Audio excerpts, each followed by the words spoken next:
사사기를 계속해서 보고 있는데요. 사사기라는 책은 읽을수록 약간 마음이 무거워지는 책인 것 같습니다.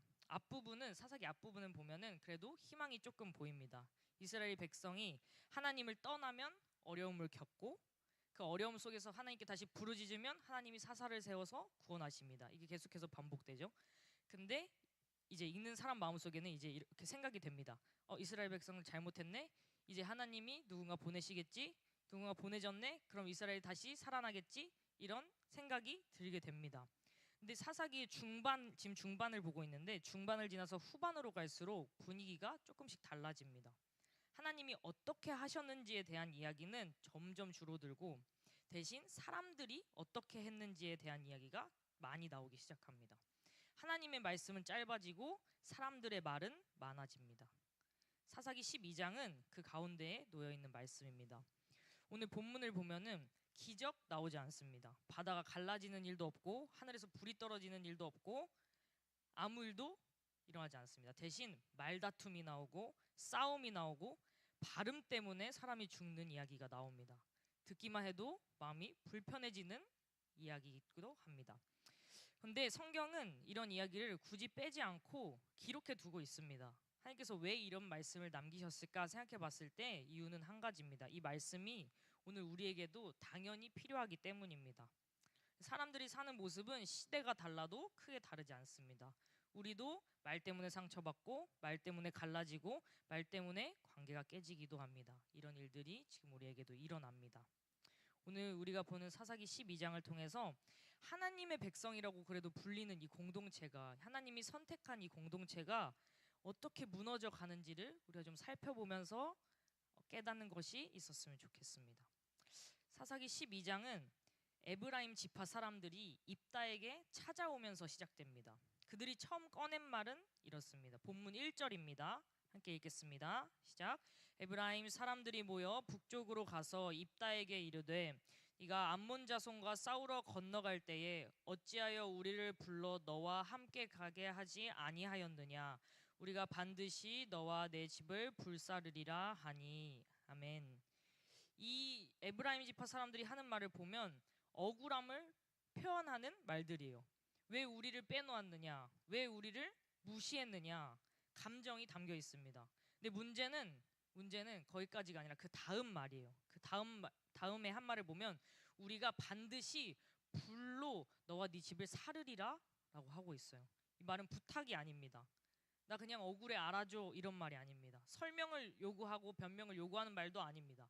이건 협박이고 위협이고 중요한 것은 이 말이 이방 사람들이 이스라엘 백성한테 한 말이 아니라 우리 안에서 일어났다는 거예요. 이 백성들 안에서 서로에게 형제들이 했다는 겁니다.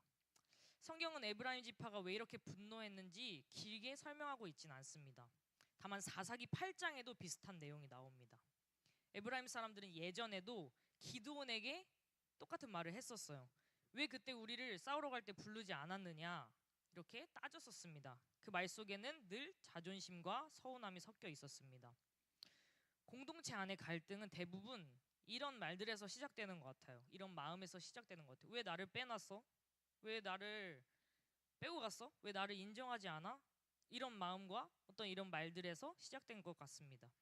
이런 말들이 쌓이면 결국 공동체 안에서 서로를 향한 말들이, 마음들이, 눈빛들이 날카로워집니다. 입단이 이 말을 듣고 가만히 있지 않습니다. 그는 이렇게 대답을 합니다. 자기가 암몬 자손과 싸울 때 에브라임을 불렀는데 너네가 오지 않았다. 그리고 자기가 목숨을 걸고 싸웠고 그 결과는 자기 능력이 아니라 하나님께서 주신 승리라고 말을 합니다.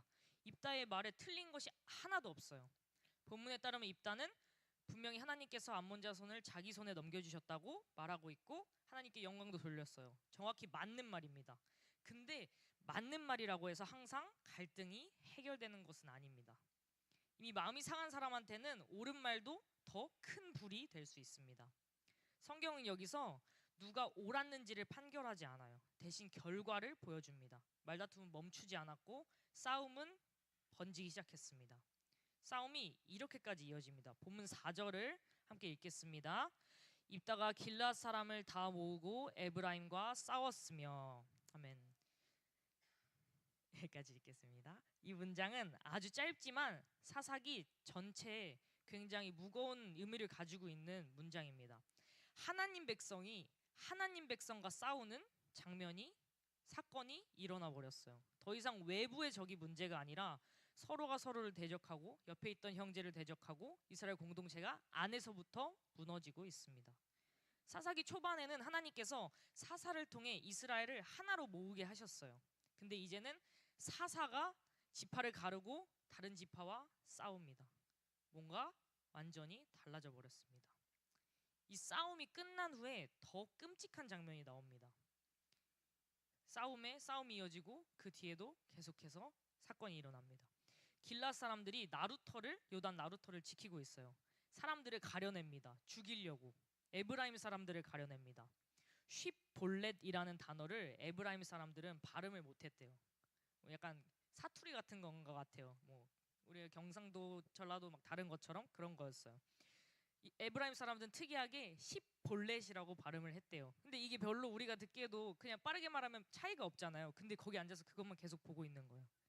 그러니까 10이라고 하는지 쉽이라고 하는지 입 모양을 보면서 거기 앉아가지고 지나 걸리기만 해 이렇게 앉아 있는 거예요. 하루 종일 앉아 있었을 것 같아요.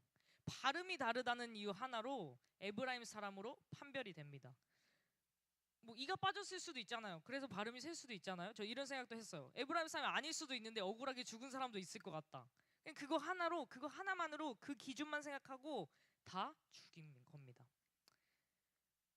성경은 이 장면을 꽤 자세하게 기록하고 있어요.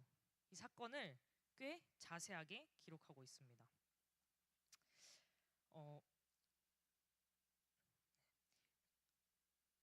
왜냐하면 이 사건이 이 장면에서 빼놓을 수 없는 핵심이기 때문입니다. 이 사건을 보면 뭐 어떤 믿음의 고백을 묻지 않습니다. 이 사람이 어떤 생각을 품고 있고 어떤 가치관인지 하나님 어떻게 생각하니 뭐 이런 아무것도 안 궁금해요. 어디 사는 누군지도 안 궁금해요. 왜냐하면 그 기준은 딱 발음 한 가지였기 때문이에요. 입다가 그 제시한 기준, 입다가 세워놓은 기준은 그 발음 한 가지였고 다 그 기준만을 생각하며 다 살인을 저지릅니다. 결과를 보면 정말 끔찍합니다. 그때 죽은 에브라임 사람이 4만 2천 명이라고 성경은 말합니다. 4만 2천 명이면요 되게 큰 숫자예요. 이방과의 전쟁에서 죽은 수만큼 큽니다. 근데 이 사람들은 전부 같은 이스라엘 사람들이었어요. 이후에 입다는 6년 동안 사사로 있다가 죽습니다. 그리고 나서 입산, 엘론, 압돈이라는 사사들이 나오는데 사사기 22장을 보다 보면은 앞부분의 사건 이후에 뒤에 나오는 이야기는 되게 슉슉슉 지나가는 것처럼 느껴져요. 입다 이야기가 끝나자마자 성경은 3명의 사사를 되게 짧게 소개만 합니다. 입산, 엘론, 압돈. 이름 들어도 낯설어요. 설교에서도 다루지 않는 인물들입니다. 분량도 없어요. 그러나 성경은 의미 없는 인물을 절대 기록하지 않습니다. 비록 짧게 기록됐지만 그 짧은 기록 안에도 분명히 하나님이 우리를 향한 메시지가 담겨 있습니다. 첫 번째로 입산을 보면요. 본문 8절을 함께 보겠습니다. 그 뒤를 이어 베들레헴의 입산이 이스라엘의 사사가 되었더라. 아멘. 입산에 대해 성경이 가장 먼저 말하는 것은 출신지입니다. 베들레헴 사람이라고 하고 있어요. 베들레헴은 나중에 다윗이 태어난 곳으로 나중에 유명해지지만 이때는 작은 시골 마을이었어요. 또 성경 입산에 대해서 이렇게 덧붙입니다. 아들 30명과 딸 30명이 있었다.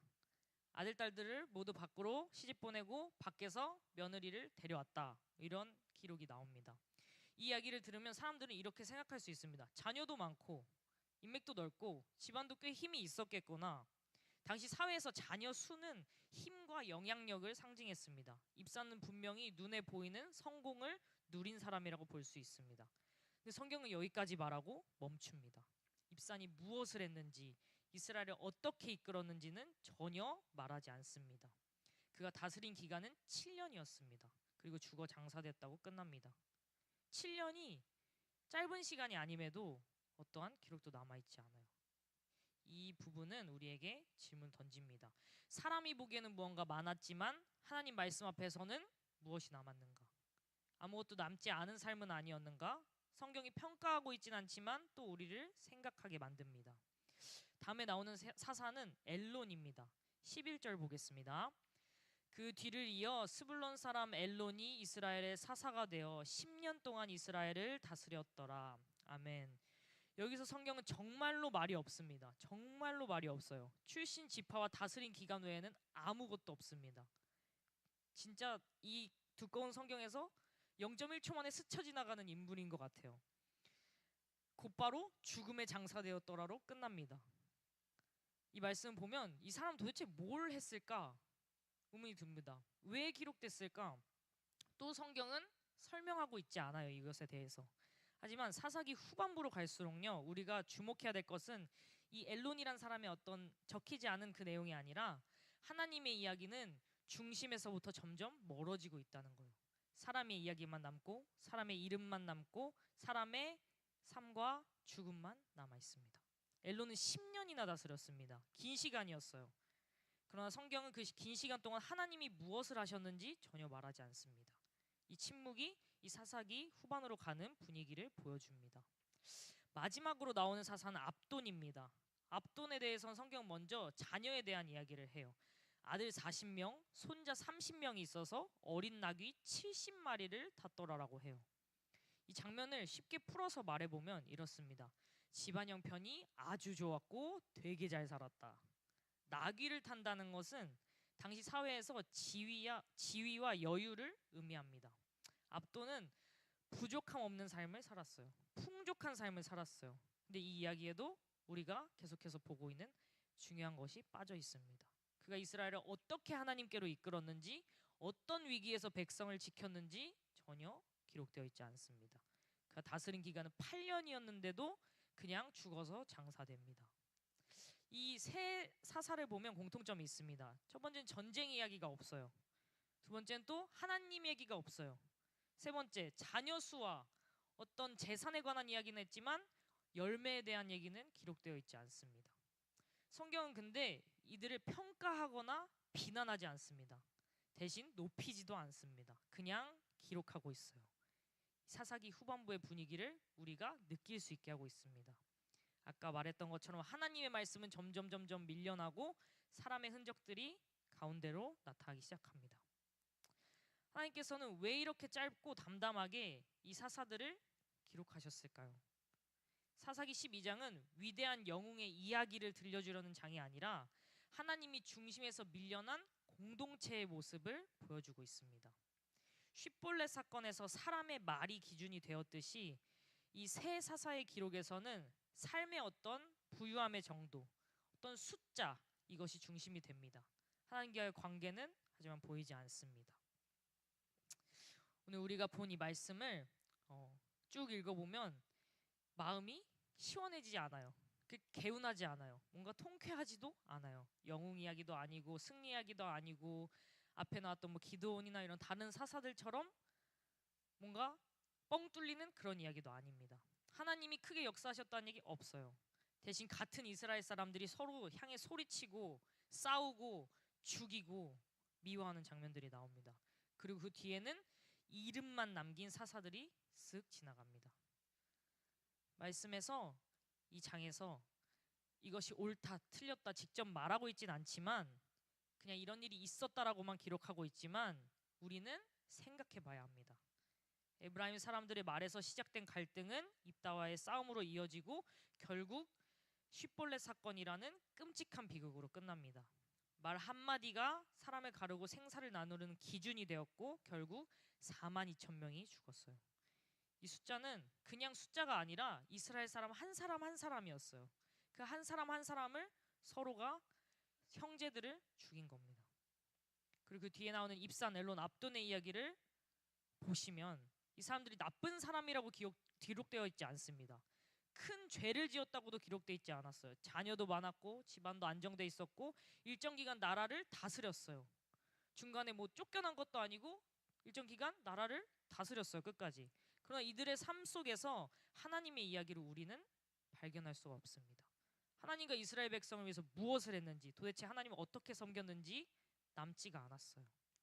이 장면들이 사사기 12장의 결론입니다. 앞에서는 말이 너무 많아서 피가 흘렀고 뒤에서는 말이 없이 조용히 이스라엘 공동체가 점점 쇠퇴하고 있습니다. 하나님을 기준으로 하지 않을 때, 하나님이 중심이 되지 않을 때 공동체는 이렇게 무너질 수 있다는 것을 보여줍니다. 사랑하는 여러분, 오늘 우리가 기도할 때에 이 말씀 앞에서 스스로에게 질문했으면 좋겠습니다. 우리의 말은 사람을 살리는 말입니까? 아니면 상처를 주고 분열시키는 말입니까? 우리의 기준은 하나님의 말씀입니까? 아니면 내 생각과 내 감정입니까? 우리 공동체는 하나님을 중심에 두고 있습니까? 아니면 서로의 말에 흔들리고 있습니까? 아니면 우리에게 너희는 다르다라고 말씀하시지 않아요. 너희도 이 길로 갈 수 있다라고 하시는 경고의 말씀입니다. 그래서 오늘 이 말씀이 우리에게 필요합니다.